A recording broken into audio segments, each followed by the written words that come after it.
Welcome back to NewsMakers. On the panel, David Lynch, Alec and Chris Hutching. Well, one of the city's big pokey proceeds purveyors, the Eureka Trust, has tied itself up in a very tangled web. Following legal advice, they have suspended making grants to non-charitable entities. First it was horse racing that hit the skids, and then, of course, they pulled the plug on funding to sports groups. The Eureka Trust deed, the Gambling Act and the Charities Act all seem to be in this very complex mix. How do you see it, Alec?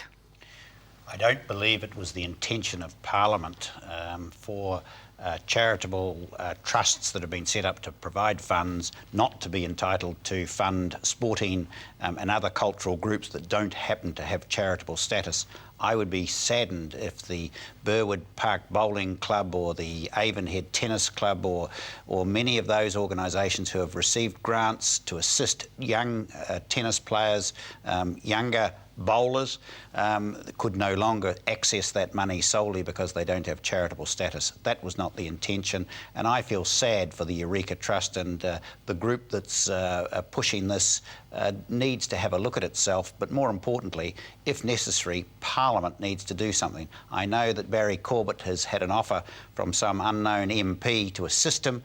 Can I say to Barry Corbett, go and talk to the government. When you're in opposition, you offer to solve everything, but the fact is you can solve nothing. So Barry Corbett needs to talk to the government MPs on this matter. Very quickly, is horse racing a sport?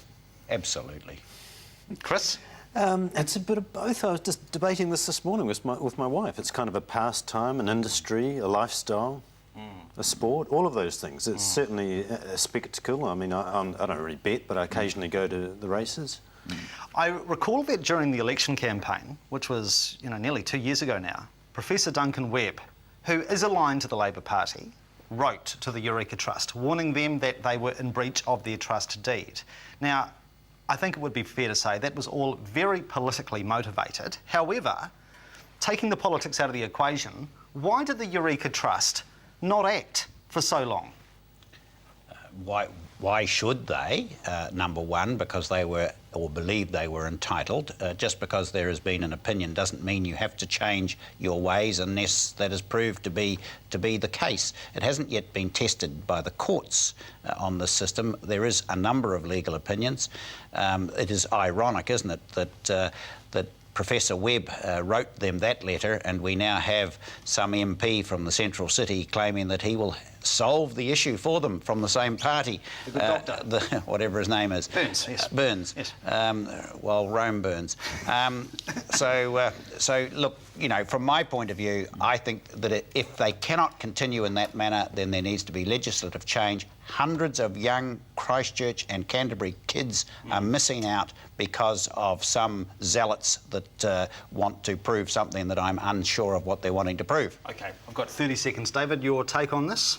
Well, you asked about whether it's betting or sport. I guess it depends. If you're the jockey, it's a sport, and if you're the person that's betting, then it's gambling. I think there's a lot of ambiguity around the Charities Trust legislation that needs to be looked into, and certainly that all needs to be resolved. I also had some question about councillors being involved on some of these trusts. I have an issue with that, and that's probably for another day.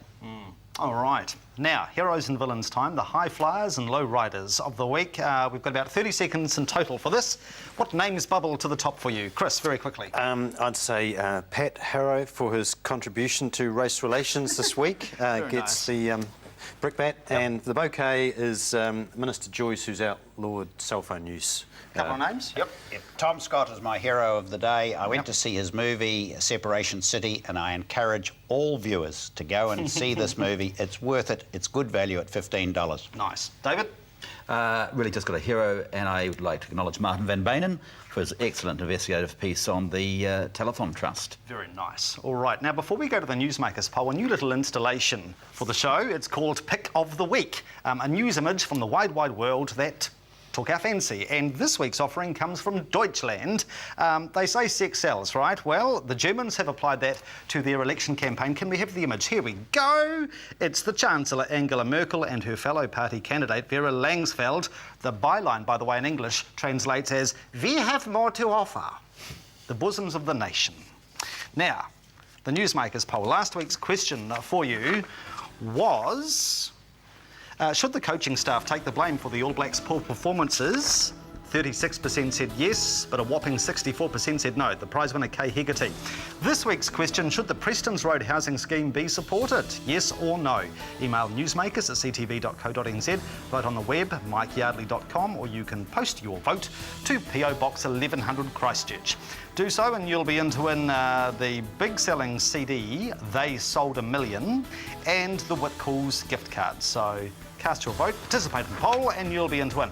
Thank you very much to our straight shooting panel, Mr. Hutching, Councillor Neil, good friend of Councillor Harrow, Tangata Whenua and all, and Kia ora, and David Lynch. Thank you very much for your company. Have a good weekend. Good night. Happy run.